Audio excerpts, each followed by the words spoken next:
Thank you for joining us today for our second of 3 public showcases to celebrate the 2022-2023 cohort of the West Virginia Folklife Apprenticeship Program. Jerry Milnes of Elkins in Randolph County has been teaching his apprentice Anik Odom of Monongalia County in West Virginia fiddle tunes. Jerry has been documenting West Virginia traditions, music, dance, craft, architecture, and more since he moved to the state in 1975. For 25 years, he was the Augusta Heritage Center's folk art coordinator and presented musicians at national festivals, produced recordings and films about traditional music and folk life. He facilitated a folklife apprenticeship program at the Augusta Heritage Center. Anik is a Belgian-American musician, born and raised in West Virginia. She grew up playing classical bass. She performs and she composes music professionally. Joe Herman is mentoring his apprentice Dakota Carper in Clawhammer Banjo music traditions. They are both from Hampshire County in the Eastern Panhandle. Joe is a founding member of the Crittenholler String Band and has taught old-time music for more than 4 decades. Dakota has been playing fiddle for over 20 years now. She records music and tours with a few bands while teaching and operating the Cat and the Fiddle, which is a traditional music school in Capon-Bridge. She now even hosts regular community square dances at the fire hall in Capon-Bridge, which are a lot of fun. Dakota originally apprenticed with Joe when she was 11 years old through the Augusta Apprenticeship Program, and the two of them participated during our last round of the program in 2020. Chris Haddix is teaching his apprentice Mary Linscheid fiddle instrument repair techniques. Everything from, let me get this right, properly placing the sound post to fitting a custom bridge. Both of them are from Monongalia County, and they both are songwriters and skilled musicians who record their music and perform. Mary is interested in many things, including gardening and poetry, and she's got this band called The Shoats, which won the neo-traditional band contest, right, at Clifftop this year, which is super cool because Dakota's band, Hemlock and Hickory, won it last year. So we're among some up-and-comers here. This is a very cool group to be a part of. Chris studied instrument building under Bob Smakula, who's here, and Gilbert Stiles, as I mentioned before, through the Augusta Heritage Program, the apprenticeship program. Tell everybody a little bit about what you've been working on this year together. The first thing you should know is that Anik is a classical bassist, and she's a good one, has performed with orchestras around the country and in Europe too, probably. So she is well versed in musical theory, and I know as much about music as a hog knows about Sunday school in terms of theory. But the thing that I like about Anik's interest in old-time fiddle music is she is willing to look past the theory and look for the things that old-time fiddlers do, which is really an intuitive way of playing music, pretty much as learned from other people rather than as learned from a book or a piece of sheet music. So right away, I was taken by Anik's interest in old-time fiddle music of West Virginia. It's because of the fact that she has all this background in classical music. So that's where we started. Well, I guess we actually met at Augusta. Yeah. You were teaching a class on West Virginia folk songs, I think, and you introduced me to Phyllis Marks, a late ballad singer, and so I spent a couple of summers going to her house and learning songs from her.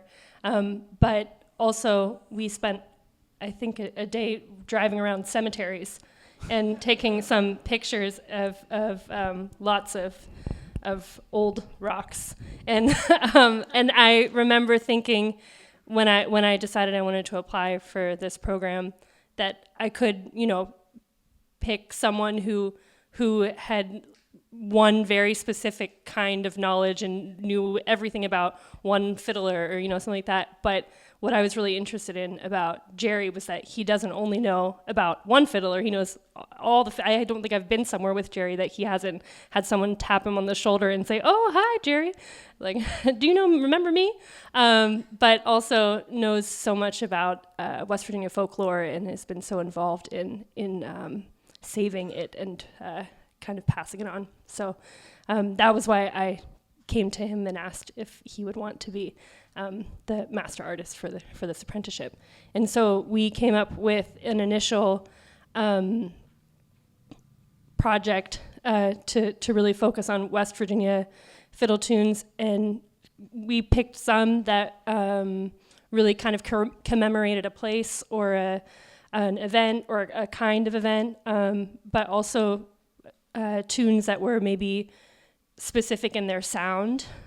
So, Jerry said that I was willing to lay aside the music theory, but actually what I thought was really cool about a lot of the tunes is how weird they are rhythmically compared to a lot of classical tunes or like melodies that you would play, and also how interesting the chord structure would be sometimes, or especially a lot of the modal tunes that you taught me, I found really difficult to pick up or to kind of keep in my memory just because they sound so different than the music that I've learned previously. I also remember on that trip where I was photographing old gravestones, and I drug Anik along with me, that we went to the Shelvin Rock. And if you're a fiddle player, you might know the tune Shelvin Rock, which is a big overhanging rock in Braxton County. Well, it's actually on the Webster-Braxton County line, and it's way out in the middle of nowhere. But the first white baby born in central West Virginia was born under that rock. So the tune was made to celebrate that place and that event. So since we were in that county, in that area, we went up to the Shelvin Rock, which Ernie Carpenter, who, if you're a fiddle aficionado, or if you're a fiddle player, you probably know of Ernie Carpenter. He was a good old friend of mine, and Ernie took me to this place and showed me where it was because it was his great-grandfather who was born there. So we'd go up there, and Ernie would play the tune under the rock, and that's where I learned the tune, is under Shelvin Rock. So it was fun to take Anik up there, and then we learned that tune during the apprenticeship, didn't we? And we also learned a lot of modal tunes, like Anik said. And if you're modal tunes are something that I recognize just because of the chord structure, but the definition of these tunes goes all the way back to the ancient Greeks, who said that these tunes have ethos, meaning the different modal scales have different humors of the body, the way they put it. And what that means, what ethos means, is how they make you feel. And so all these old fiddle players that I hung around with and learned tunes from, they had no idea what the music theory was, or what the scale was, or what that particular mode they were playing in, but they all knew what the feeling was. And that's the thing that really attracted me to a lot of those kinds of tunes, and Anik likes those tunes too, so we spent a lot of time learning tunes that are in these really ancient modal scales. And there's I think it was Goethe, the famous German writer, who said that the word dies when we seize the pen, wax and leather lured it then. And the same thing I always felt goes with music. Once a tune is written down on a piece of, on a staff, on a musical sheet, then it's fixed. Whereas the natural within traditional tunes and the way traditional people pass around tunes and learn tunes, the tunes are changing very slightly, very organically over a time period as they go from one person to another, and they're not static forms. So I think the other thing about the modal tunes is a lot of those modes that have a real mystery to them. And Albert Einstein said one time, the most beautiful thing we can experience is mystery. It's the essence of all true art. And so when a lot of these tunes have this real kind of otherworldly sound to them or mysterious feeling. Old fiddler Melvin Wine said one time there was a certain tune that his father played, and he would be sleeping in bed late at night, but there was one certain tune that his father would be playing in the house late at night. And he said, the way Melvin expressed it, he said, it touched me all over. And he would have to cry every time that he heard his father play this tune. So these tunes, going back to what the Greeks said, they have ethos. They express how they make you feel, and I think that was our attraction to a lot of these tunes during our playing. Yeah, another thing that you made me think of was, I guess one thing that I've found really interesting this year too has been, learning tunes from Jerry, who learned a lot of these tunes from people who learned them from people and all of that. And so in a way you feel like, oh, I'm getting close to the source. But what I have found interesting is when I've gone back and found, a field recording of Melvin Wine playing, sometimes it's a little different from what Jerry is doing. And I think that's so cool and kind of exciting to feel like that it will change and that is an exciting part of it, that it's not going to, that it doesn't have to be a complete copy. And I feel like Jerry said to me a lot too, there are certain things that will make it that tune, but also to make it my own. And I've still got a long way to go to do that on the fiddle, but I really like that sentiment. And I think even just listening to some of the different field recordings of fiddlers that happen to play the same tune, they all have such different versions of it. I found that really interesting this year compared to something that's been notated, like you said. One thing I've noticed about the old-time fiddlers that I really respect is that their own personality comes out in the way they play their music. And I think that's a real mark of distinction when a person's personality comes out in the music that they play. I've thought about that. Shall we play a tune?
And that actually reminded me, one thing that I found really interesting playing with Jerry was like the way that he plays the fiddle is so different in some ways than the way I maybe learned things forever ago in, elementary school, how to play the violin.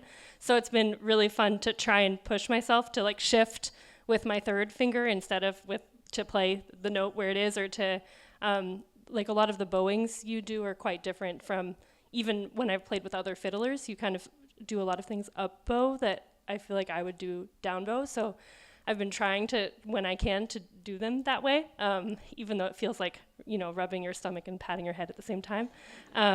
So that's been, and especially with the modal tunes, I really notice, because I think there's a lot of sliding into some of those notes. It's been a good exercise. Oh, that was Elzic's Farewell. And, the other thing I thought was cool, is, we said we were going to learn West Virginia fiddle tunes, but from what I remember, this one actually was written by someone who is from Kentucky, right? Yeah. No? I'm wrong. This is why I still have Jerry. So the story was that Harvey Elzick, whose name is spelled Elswick. Everybody who's ever written the tune down spells it Elzik, I think. But anyway, the family name, there's still a lot of Elzicks down in Clay County and Kanawha County, West Virginia, but the name is spelled Elswick. And Harvey Elzick, the story that goes with this tune is that Harvey Elzick played this tune for his mother on her deathbed, so they called it Elzick's Farewell. But we talked about how tunes get passed along. If you listen to an old tune that's been collected way back called Highlander's Farewell, it's got a lot of similarities to this tune. But that's where it was a Kanawha County fiddle tune called Elzick's But at least when I looked up, maybe I'm wrong, but I looked up that he had moved from Kentucky to Kanawha County. So, but anyway, I just thought it was interesting, trying to go through and decide which tune is from West Virginia or not, and it ends up, all bleeding into each other a little bit for a lot of the tunes. But do you want to play the other modal one we have? All Young. This one came from Melvin Wan, is the fiddler I talked about a little bit.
Okay, next we'll have Joe and Dakota share a little bit about their apprenticeship.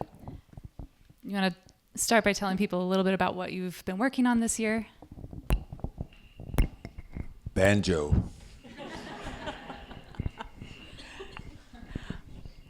First, if I can just say, I thought it was really interesting when you all did Elzic's Farewell. Last year, when I was also in an apprenticeship with Joe, but on fiddle, he taught me Elzic's Farewell. And it was really neat seeing the different flavor. He taught me a 3-part one. So I don't know where this third part appeared from, or you all forgot it. I don't know. I think that third part is a modern part. Okay. It came from out west, I believe. Yeah. Some people think that Doc White played the third part. That one that we often hear? Uh-huh. He said some people think that Doc White played that third part.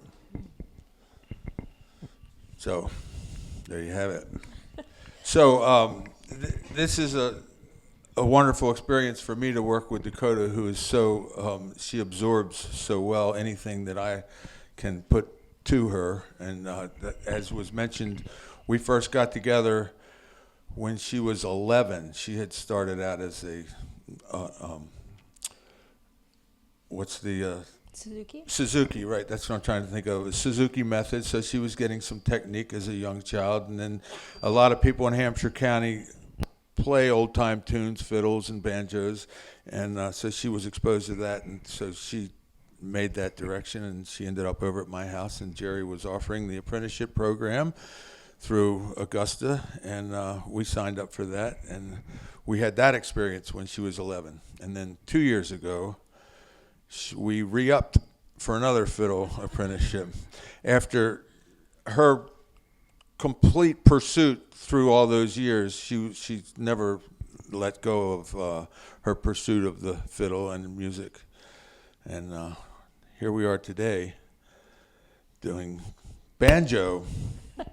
I have to admit, after 15 years break from lessons with Joe, though, it was a little terrifying that first day for the second apprenticeship, walking in as an adult. And, at 11, you can sound terrible and still be like, I'm amazing, And then as an adult being like, oh man, I have to sound amazing in class today.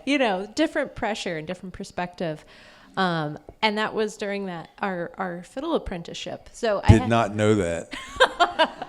Oh, I was so nervous. And but we had that whole apprenticeship, which was wonderful. And it made it so that this year when I showed up with a banjo, I was like already used to sounding bad in front of Joe. So I could be like much more relaxed and just felt comfortable starting at ground zero on a new instrument with him, Mm-hmm. So you had already developed like the basic clawhammer rhythm by the time we got together for this apprenticeship, right? A little bit. Yeah. So, but the first thing we did was go over that, and she asked me how I would teach it. She's a teacher. As was mentioned, she has a music school, so we did that, and then I think she knew all the points I was making and took it from there. And then we've just been working on different ideas using the banjo. Maybe let's play something and see what they sound like.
So one neat thing that I think happens in this is you just spend so much time playing music with a person. I've spent so much time now with Joe.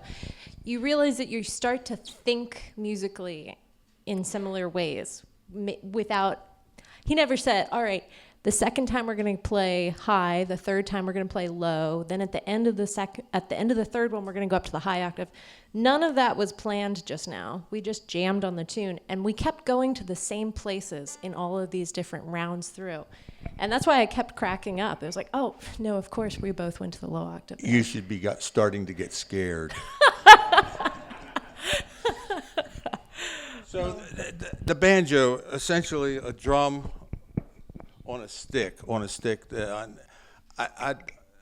I love the banjo for its charm, its musical charm and attraction, but I also love the history of the banjo being an African instrument and surviving to then have a very distinct American history, surviving through slavery and the persistence of the human spirit to maintain that through all that oppression and abuse. I love that aspect of the banjo. I was thinking about one of the things that we've been working on this year. I've had 2 full apprenticeships plus many, decades of playing music with Joe. So I've learned a lot of tunes on the fiddle. And so on the banjo this year, we were talking a lot about you're not playing the fiddle on the banjo. You're making sounds on the banjo. You're complementing the music of the jam. Be present in what musical experience is happening during that. And don't just try and play note for note the melody of what's happening, but really just look for what is the banjo's position in being able to add something to the music, which was a really good lesson for me because I sat down the first week and was like, oh, I can play 300 tunes on the banjo. And then it was, no, not really. When you get to know me, Joe, you'll know I exaggerate. But I thought I knew a lot. And then it was learning how to unlearn some of the things that I thought I knew. And just play and have fun and dance on the strings was something. So I think that's speaking to the aspect of the drumness of the banjo as a drum and its role in certain kinds of music as a rhythm keeper, and this style of clawhammer. And so there's something I would say, never sacrifice rhythm to gain melody when you're playing the banjo, because that rhythm, it needs to maintain that persistence. And if you start getting too technical about finding melody, you might end up sacrificing that rhythm, which is, for me, my objective would be to not sacrifice that rhythm. Hear, hear. So how about if we just let you play one, I'll play the fiddle, I'll play a fiddle tune, and let her have at it with the banjo. So this next one we're going to do, it's called West Fork Gals. It's one that we've played in Hampshire County as long as I can remember. Yeah. Now I'm going to tell us this about this tune, Jerry. It comes from the West Fork of the Little Kanawha River, and there's actually some words to it. Really? Yeah. You got to sing it?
we signed up to do Clawhammer Banjo, which you might notice is this movement over and over and over. But Joe also does this beautiful version of finger picking that's a little unique from how I've seen anybody else do it. So I said, oh, show that to me too. I want to know how to do that. And it was like just beating my head against a wall. This is so hard. It did not come naturally to me. So we've decided to put together this piece that combines the two a little bit on a song called Say Darling Say, which also shows another aspect. We were working on how do we back ourselves up when we want to sing, but we're on the banjo. So this is a few skills that we did this year.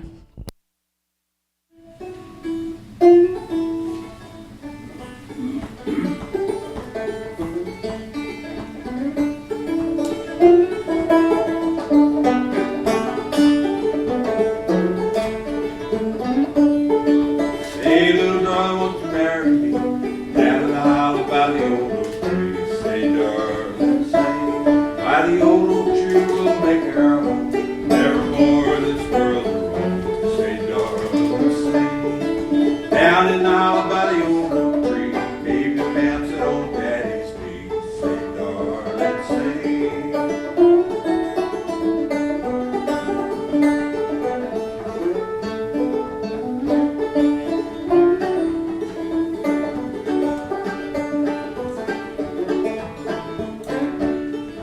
Say, little darling, if you were mine, wouldn't do nothing but starch and iron. Say, darling, say, starch and iron would be your trade. I'd be drunk and lay in the shade. Say, darling, say.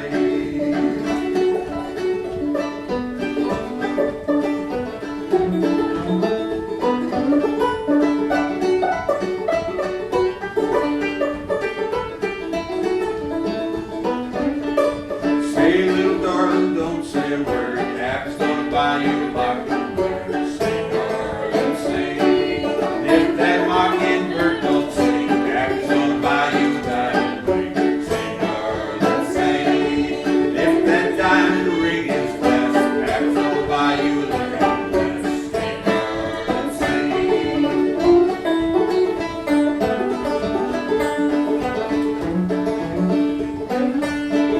And if that looking glass gets broke, Pappy's gonna buy you a willy goat. Say, darling, say.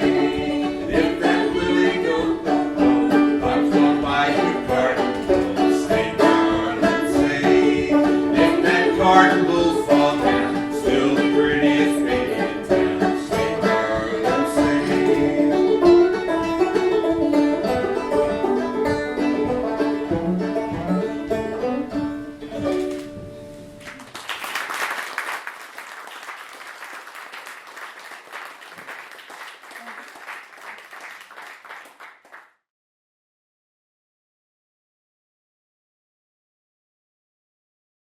Chris and Mary, tell us about what you've been working on.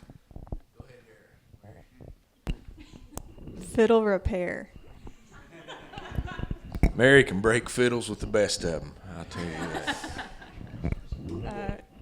Yeah, well, Chris said I have to do most of the talking, which is not what I wanted to do, but yeah, so we did fiddle repair, and I've been a fiddle player for, I guess, almost 18 years. Well, violin and fiddle, but I've been playing for a long time, and so I was really interested to get to know, you know, the mechanics of how the fiddle works and how it makes sound and magic. So, yeah, we decided to do this apprenticeship, and I think we applied the year before, whatever the first cycle was, and we wanted to do everything, fiddle repair, songwriting, and fiddle tunes or something we like that. were denied. Yeah, We were denied. so it didn't work, and then we're like, maybe we should just focus on one thing, and so we chose fiddle repair.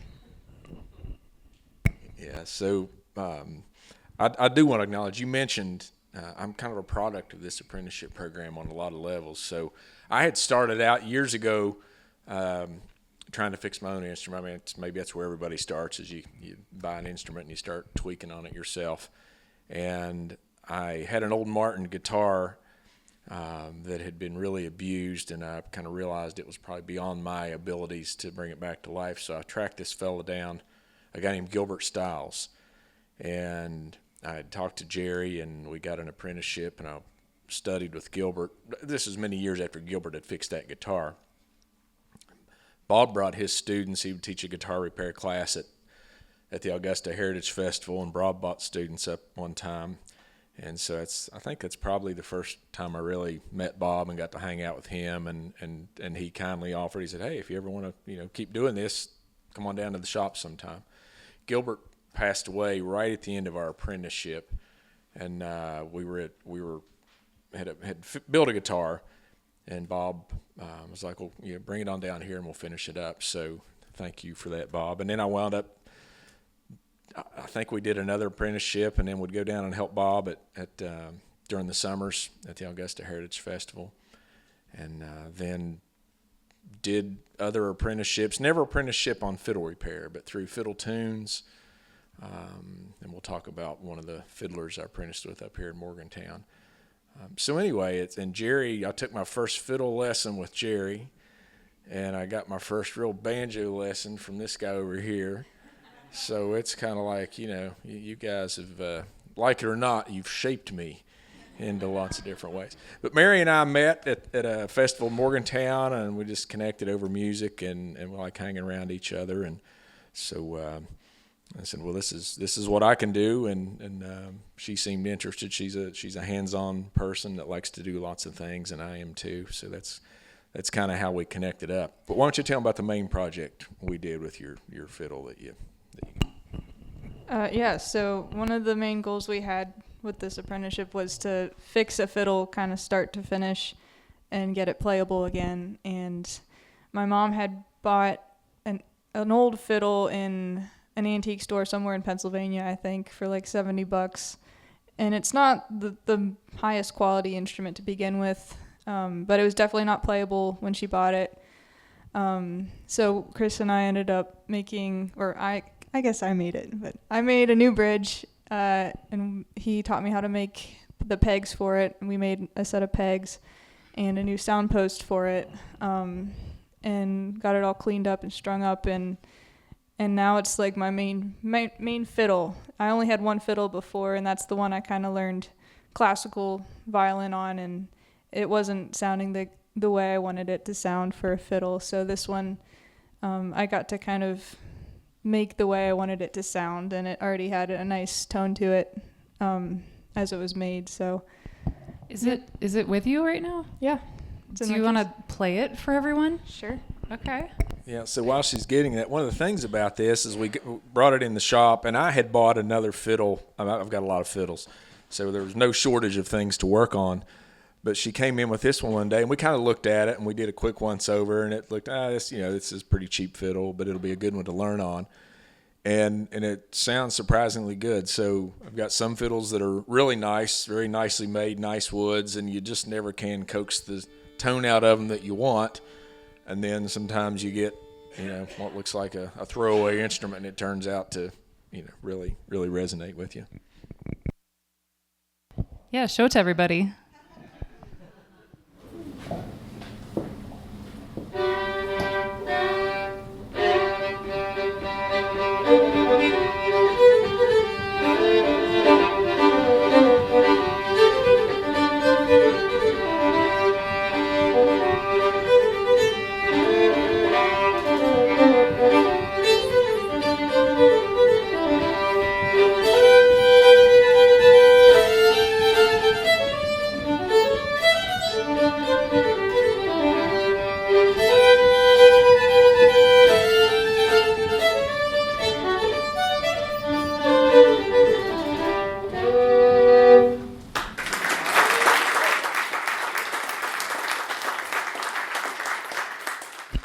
That was actually a tune I learned from Chris too. So We snuck that in there.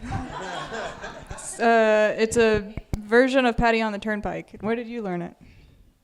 I think I learned it from Craig Johnson, I believe. Either that or Jerry, one of you two guys. But it may have been from Craig at some point. But yeah, so the fiddle, if you come up later and look at it, I've got some really nicely made fiddles up here, and got some really poorly made fiddles up here, and some in between. And there's little things you look at, and you just really never know till you string it up and drag a bow across it what it's going to sound like. And a lot of the things we looked at were in a perfect world, if you were starting from scratch on a violin, there would be certain ways you would do things, and there's a lot of standardization in the violin world, and rarely do you get an instrument that meets all those standards, and so you're kind of tweaking things, and you might hear somebody say, well, you have to put the sound post, which is a little thing inside, in a certain spot, and well, if all the other things are done according to the standards, then maybe that's where you put it. But each instrument kind of has its own personality, so you have to figure out what's going to work in that instrument. And so those are a lot of things we've talked about. We've got some books up here that show you all these measurements. And we've got a very modern violin, just I don't know, made last week in China. And it's a great sounding instrument. I mean, it's crazy how good this thing sounds. I mean, it's a few years old probably, but anyhow, it's just a wonderfully sounding instrument, and it's kind of, it's right in a lot of ways. And then we've got other fiddles that you can kind of see the deviations from that. We don't have any great quotes. Somebody said, yep, that's broke. I don't know. But I do have to relate a funny story. The first time I took a fiddle class from Jerry at Augusta, we were sitting there playing, and I forgot the kid's name, and it's not important, but he was a very energetic young man in the class, and even when we weren't playing, the bow was going all over the place, and there was a rather uptight older man beside him, and during one of the tunes, the very energetic young man ran his bow right through the rib of the very persnickety old man's fiddle. I don't know if you remember that or not. That was a little tense moment there. But now I could go, hey, I can fix that. Mary can fix that. No problem. We got you.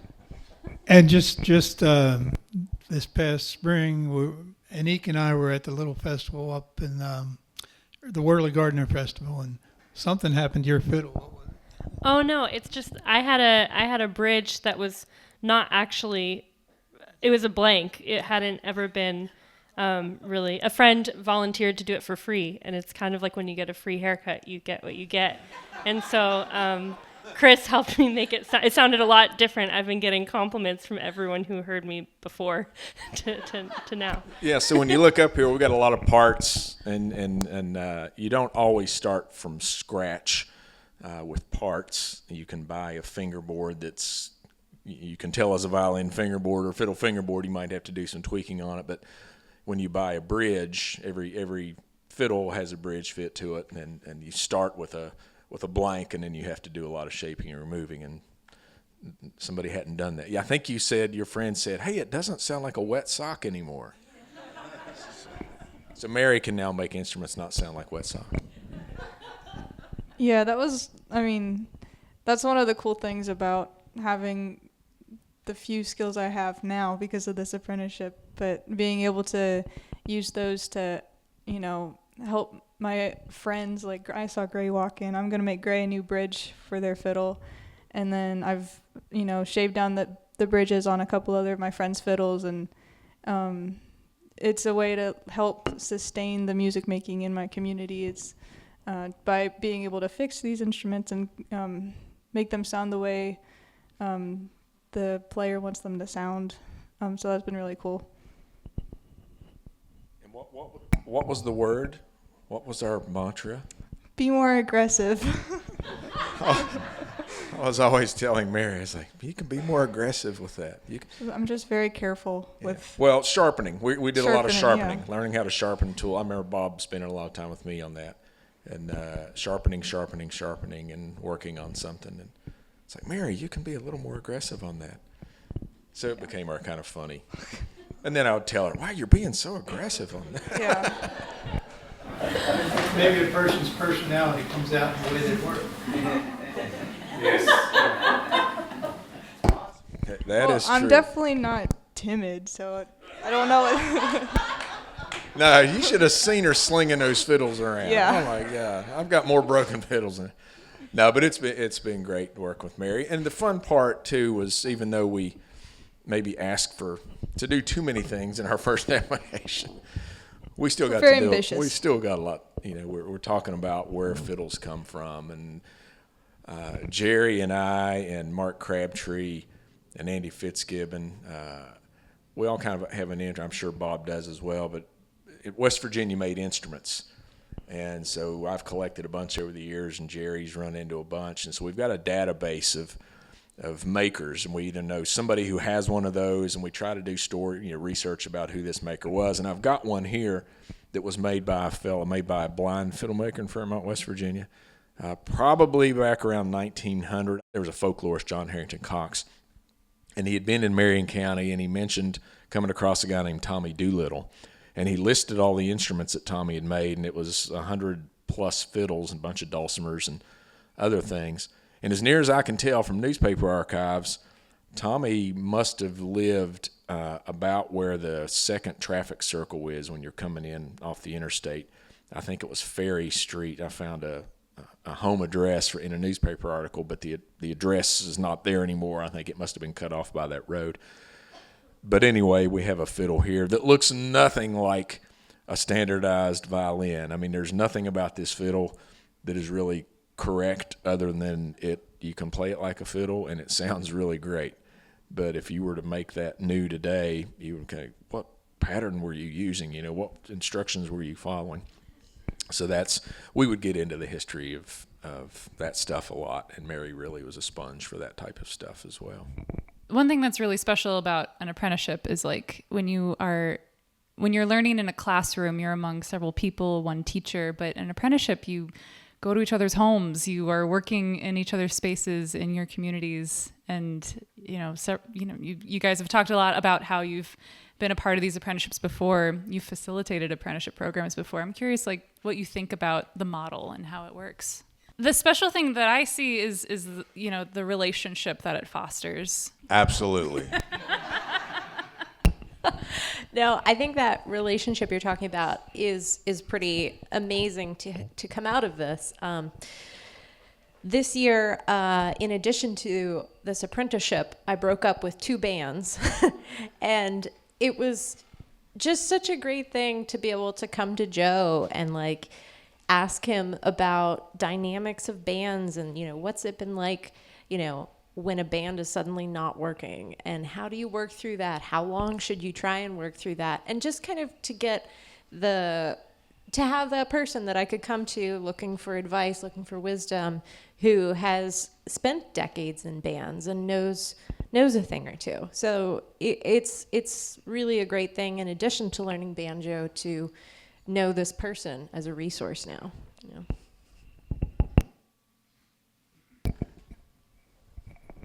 I'm a therapist. Well, I think it's a testimony going on right here. 2 guys here did apprenticeships, and they're still doing what they learned and still passing it on to other people. So that's the whole idea of the program anyway. When I ran a program, passing it on was kind of our byword, and it looks like it worked. And I should mention, I did an apprenticeship with Israel Welch that Jerry said, somebody's got to get over there with Israel. He was in Mineral County, and he was very influential to anyone within his range of music, and that included all of us in Hampshire County. So Jerry suggested that I do an apprenticeship with Israel, and it was absolutely wonderful, and being in that position. So I would take the guitar. I wasn't going to necessarily learn his style, or I just wanted to be with the man. And so I spent a lot of time with him, and we became really good friends, and that's what you're talking about. I mean, and that was one of the real great honors of my life. Thank you for that. Well, I'll tell you a little story about Israel. He lived on the top of a mountain. They never had electricity. They never had running water. And there was two brothers married 2 sisters, and together they had 17 children. So they brought a school teacher up on top of the mountain to teach them, rather than trying to get 17 kids to the bus, I guess. But back in 1975, I ran into Israel at a little festival up in Kaiser, West Virginia. And my wife, Mary Alice, was with me. So it had to be at least 20, 25 years later. I had this just a brief meeting with Israel, and I asked around, found out where Israel lived. This is 25 years after that first brief meeting. And I was driving a little Volkswagen. I remember I found my way up to the top of this mountain, and Israel was sitting on the porch playing his fiddle. And I got to the top of the mountain, stopped in front of his house, and opened the door and stood out. And he said to me, "Where's that little red-headed wife of yours?" I couldn't believe it. I couldn't remember what he looked like or anything.